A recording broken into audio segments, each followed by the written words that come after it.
Hello everyone. Once again welcome back to our YouTube channel CS Ansar and this is CS Stuti Mahajan. तो आज के session में हम discuss करने जा रहे हैं GST ITC on construction for buildings.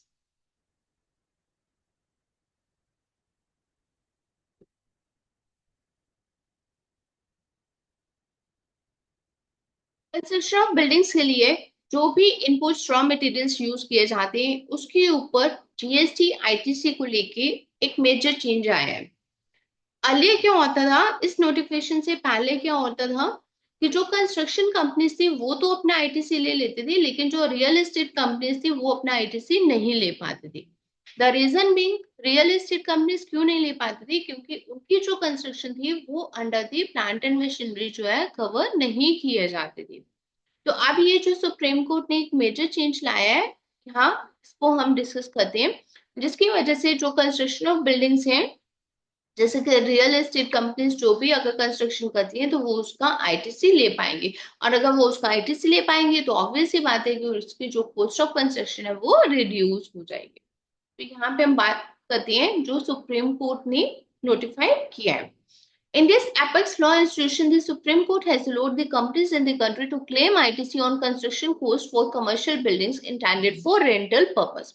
कि अगर आपने कंस्ट्रक्शन की है उसके बाद उसे आप रेंटल पर्पस के लिए दे रहे हैं या फिर लीज के ऊपर दे रहे हैं, तो उसके ऊपर आप अपना आईटीसी जो है वो ले सकते हैं। This judgment is a significant development for businesses in the real estate and leasing sectors के अंदर। ठीक है, तो ये जो जजमेंट है, ये सुप्रीम कोर्ट ने जो जजमेंट दी है कि आप अपनी कंस्ट्रक्शन कोस्ट का जो आईटीसी है वो क्लेम कर सकते हैं, तो ये एक तरह से लैंडमार्क जजमेंट आई है। तो 1 अक्टूबर 2024 को सुप्रीम कोर्ट ने क्या बोला कि if constructing a building is necessary for providing services like leasing और रेंटिंग। जैसे कि उन्होंने, अगर हम बात करें रियल एस्टेट कंपनीज की जिन्होंने बिल्डिंग बना के उसके बाद उसे रेंट के ऊपर देना है या सेल करना है, तो अगर वो जरूरी है, उसने क्या बोला कि उसके लिए अगर वो लीज या रेंट के पर्पज से कंस्ट्रक्शन, बिल्डिंग की कंस्ट्रक्शन जरूरी है, तो उसे क्वालिफाई किया जाएगा as plant and machinery under section 17(5)(d) of the CGST act.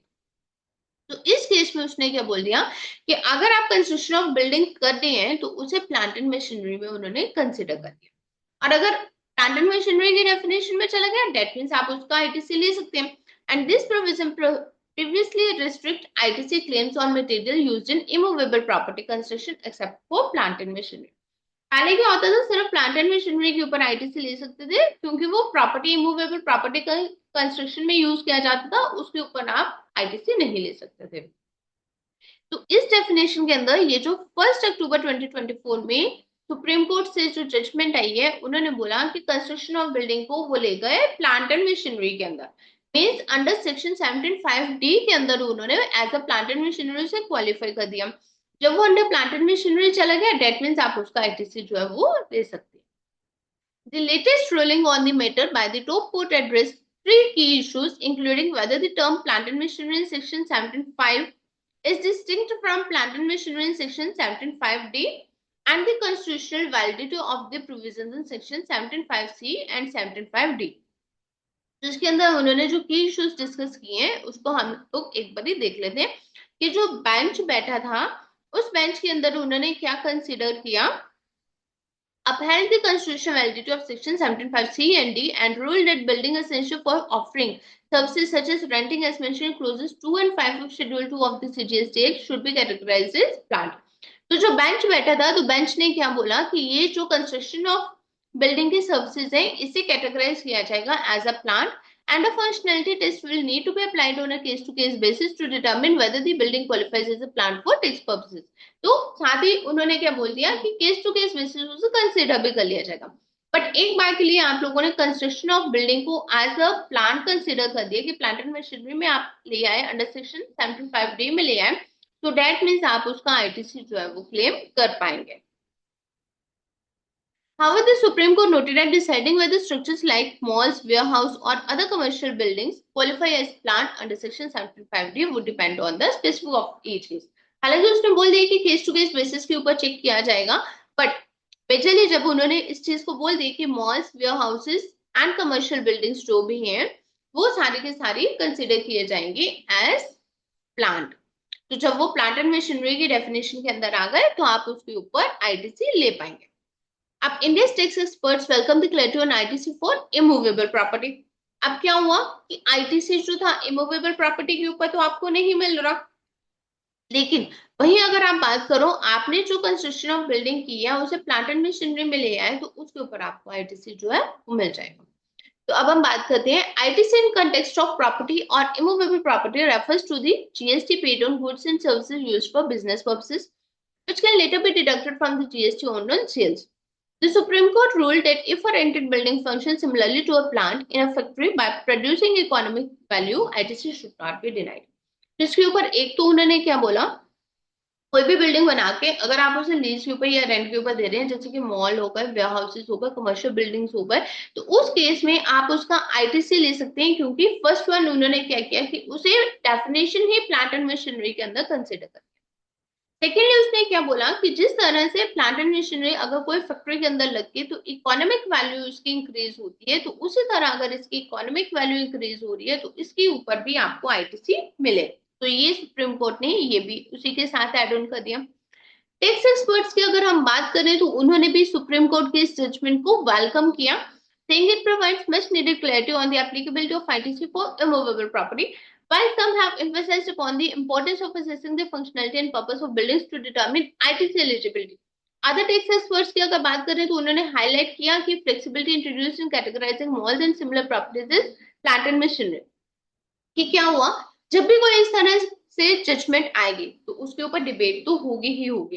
कईयों ने बहुत अच्छे से उसे वेलकम किया इस डिसीजन को कि हाँ इससे क्या होगा कि हमारी जो कॉस्ट है वो रिड्यूस हो जाएगी, क्योंकि अगर आप जीएसटी का इनपुट ले सकते हैं तो आपकी कॉस्ट ऑब्वियस ही है 100% रहेगी, ना कि 118% या 105% जो भी है वो नहीं रहेगी। तो इस रूलिंग के साथ significantly impact industries such as real estate, airports, ports and warehousing where ITC claims were previously denied. तो जिन जिन इंडस्ट्रीज में पहले आईटीसी नहीं लिया जा रहा था उन इंडस्ट्रीज के अंदर इसका सिग्निफिकेंट इम्पैक्ट आपको देखने को मिलेगा, क्योंकि अब उनके अंदर जब आप उसका आईटीसी लेंगे तो आपकी जो कॉस्ट है वो रिड्यूस हो जाएगी।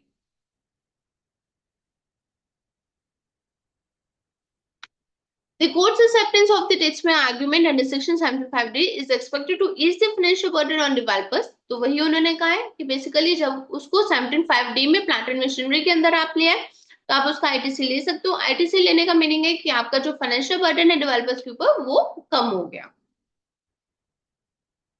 The ruling could also lead to a reduction in rental cost as ITC becomes less of a financial strain on the industry।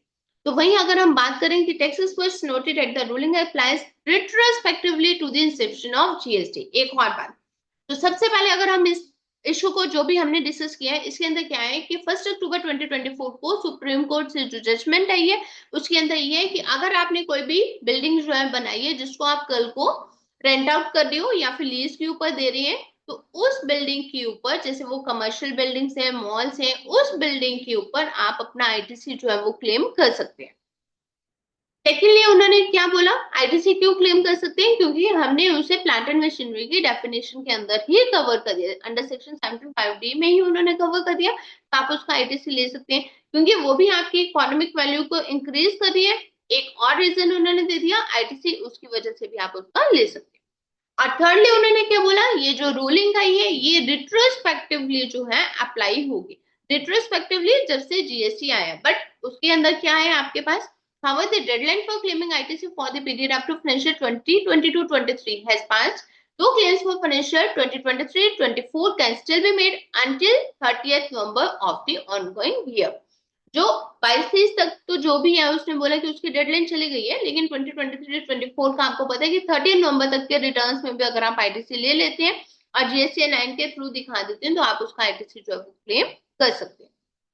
तो ये एक बहुत ही लैंडमार्क जजमेंट है, ये सुप्रीम कोर्ट की ओर से 1 अक्टूबर 2024 को आई है। तो अगर आपके भी कोई इस तरह से क्लाइंट्स हैं या फिर आपका खुद का ऐसा काम है तो आप उसके ऊपर अपना आईटीसी जो है वो अब से ले सकते हैं। और आईटीसी लेने से क्या होगा कि आपकी जो कॉस्ट है वो रिड्यूस हो जाएगी, और आईटीसी लेने के लिए उन्होंने यही बोला कि उस बिल्डिंग को under plant and machinery categorize किया जाएगा। अब प्लांट एंड मशीनरी के अंडर जब आप कैटेगराइज करेंगे अंडर सेक्शन 75D में जब आप उसे कैटेगराइज करेंगे तो कैटेगराइज करने से जो आईटीसी के बेनिफिट्स प्लांट एंड मशीनरी के ऊपर मिलते हैं, वही आईटीसी के बेनिफिट सारे के सारे कंस्ट्रक्शन ऑफ बिल्डिंग के ऊपर भी आपको मिलेंगे। तो इस तरह से आप उसका आईटीसी जो है वो क्लेम कर सकते हैं। So this is all for today. Thank you for watching this video. Thank you.